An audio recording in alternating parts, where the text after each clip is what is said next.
Kitabul Imarah ini adalah kitab yang dijadikan rujukan rujukan penting pokok pada masa lalu. Ya, sampai semua sudah hatam kan? Nah, ini rujukan penting, rujukan pokok. Kemudian jadi standar surga neraka. Standar surga neraka. Pokoknya jamaah swarga ora jamaah neraka. Jamaah itu apa? Jamaah itu berimam, berbaiat, bertaat. Ya, kan begitu kan? Maka pernyataan ini berarti kan meyakini bahwa pernyataan itu benar, maka kebenarannya harus diuji. Nah, sedangkan kitab yang dipakai ini Kitabul Imarah ini. Kitabul Imarah ini isinya semua Quran hadis. Semua Quran hadis. Cuman yang perlu kita luruskan, perlu kita ta'dil adalah memahaminya benar apa tidak, mengikuti kaedah apa tidak, mengikuti para ulama apa tidak, mengikuti Rasulullah apa tidak, mengikuti para sahabat apa tidak di dalam memahami. Itu yang harus, yang mau kita cermati, yang mau kita cermati. Namanya ta'dil syubhat. Ta'dil itu meluruskan, menunjukkan benarnya. Syubhat itu kesalahan yang seakan-akan benar. Namanya syubhat itu samar. Jadi bahaya syubhat itu. Kalau orang salah, dia ngerti bahwa dirinya salah, itu kita mudah mengingatkan. Tapi kalau orang salah, dia tidak ngerti dirinya salah, bahkan perasaan dia benar, nah ini yang agak sulit. Yang agak sulit meluruskannya. Inilah pekerjaan para ulama dari zaman dulu. Ada namanya ta'dil syubhat, meluruskan syubhat-syubhat itu. Jadi umat Nabi Muhammad itu hancurnya, rusaknya, binasanya, kalau secara dilihat dari secara agama itu dua. Ada syubhat, ada syahwat. Kalau syubhat itu seperti ini contohnya, memahami ilmu salah, keliru, perasaan dia benar. Kalau syahwat, kemaksiatan. Jadi umat Muhammad itu dua hal ini, jatuhnya umat Muhammad di dua hal ini, ada syubhat, ada syahwat. Nah, kita sekarang membahas syubhat, makna, ya, maknanya. Maka dalam bahasa Arabnya di sini ditulis apa nih? Ta'dilus syubhat fi ma'ani Kitabil Imarah. Meluruskan hal-hal yang salah yang seakan-akan benar dalam makna-maknanya, pengertian-pengertiannya Kitabul Imarah. Himpunan Kitabul Imarah ini isinya Quran hadis. Kemarin ada yang nanya gini, loh ya Kitabul Imarah isinya Quran karo hadis, kok arep ditakdil iki apa? Nah, yang ditakdil bukan Quran hadisnya, bukan matannya, bukan isinya. Anda memaknai itu, memaknainya itu benar apa tidak, mengartikannya itu benar apa tidak, menyimpulkannya benar apa tidak. Karena benar itu ada standarnya, bisa dibuktikan, bukan hanya ngotot itu tadi. Ngotot itu yang menang okol, perasaannya benar sendiri, nggak bisa dibenarkan. Baik, sekarang kita akan coba satu persatu. Insya Allah kita tidak terburu-buru. Kalau nggak hatam hari ini ya ada lanjutannya, dilanjutkan kapan lagi.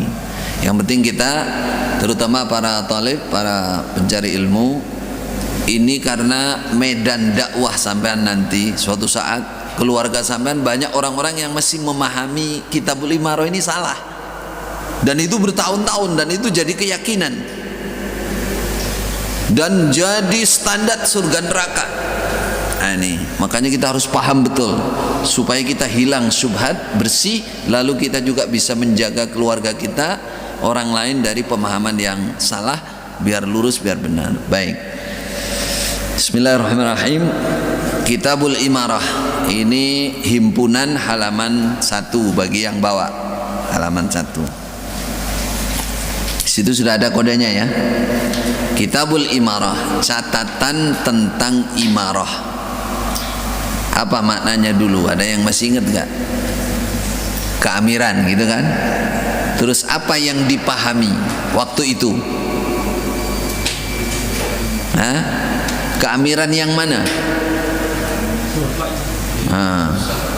Keamiran pusat kan? Ya. Keamiran yang dimaksud adalah dulu memahaminya kan seperti itu, adalah keamiran sebuah golongan di antara umat Islam. Ya.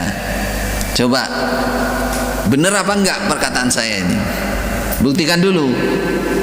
Dulu kita memahami imarah ini, keamiran, itu pasti yang dimaksud adalah keamiran, yaitu sebuah kelompok di antara umat Islam. Ada sebuah kelompok.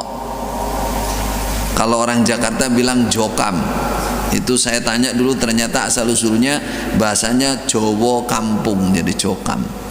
Karena amirnya katanya dari Jawa, dari kampung, sehingga dijuluki jokam. Nah, kalau dulu kita baca ini Kitabul Imarah, catatan tentang keamiran, mesti konsentrasinya atau penjelasan dari guru adalah keamiran kita, yaitu yang secara nyata-nyata adalah sebuah kelompok di antara umat Islam sekian banyaknya ini di Indonesia ataupun se-dunia. Ini adalah bagian dari umat Islam. Lalu imamnya adalah imam di golongan ini, bukan golongan semua umat Islam. Pertanyaannya, benar enggak kata-kata imarah dimaknai seperti itu? Sekarang secara bahasa, kira-kira imarah itu dari kata apa? Amara ya'muru, amara ya'muru imaratan. Apa maknanya? Memerintah. Imarah perintah. Imarah perintah. Ini secara bahasa dulu maknanya perkata itulah. Terus dalam istimal, penggunaan bahasa Arab yang ada sekarang, sampean kalau ingin tahu ada kamus bahasa Arab yang sudah diakui sak dunia, dipakai orang sak dunia. Kata-kata imarah itu satu biasanya digunakan untuk maknanya kepemerintahan, perintah yang berhak memerintah, kepemerintahan maknanya. Kadang-kadang imarah digunakan untuk wilayah kepemerintahan seperti negara Imarat ini bahasa Arab ya, bahasa Arab. Jadi secara letterlek itu maknanya perintah. Kitabul Imarah, catatan bab masalah hak memerintah, bahasanya pemerintah. Nah sekarang sesudah kita bahasa, sekarang kita beralih kepada istilah yang dikenal dalam Islam yang diterangkan oleh para ulama. Kita mau ngikut siapa tuh? Ulama yang masyhur, ulama yang top, ulama yang diakui. Seperti di Mekah. Sekarang di Mekah contohnya, kalau pakai syarah Bukhari itu Fathul Bari, Syekh Umar Hamdan gurunya Bapak Kiai Haji Nur Hasan itu ya pakai Fathul Bari kalau nerangkan Sahih Bukhari. Sekarang kita contohkan, kita ambil contoh penjelasan dalam Fathul Bari. Fathul Bari itu namanya Ibnu Hajar Al-Asqalani, sekitar tahun 773 Hijriah sampai 852 Hijriah. Beliau ada di ulama yang dikenal, kitabnya dikenal, dan kitabnya dipakai di mana-mana tempat sak dunia ini pakai. Ini saya contohkan ya, apa makna imarah yang diterangkan oleh Ibnu Hajar Al-Asqalani dalam Fathul Bari. Saya contohkan hadisnya ini. Nomor hadis 6622. Nanti saya tulis dulu biar otentik.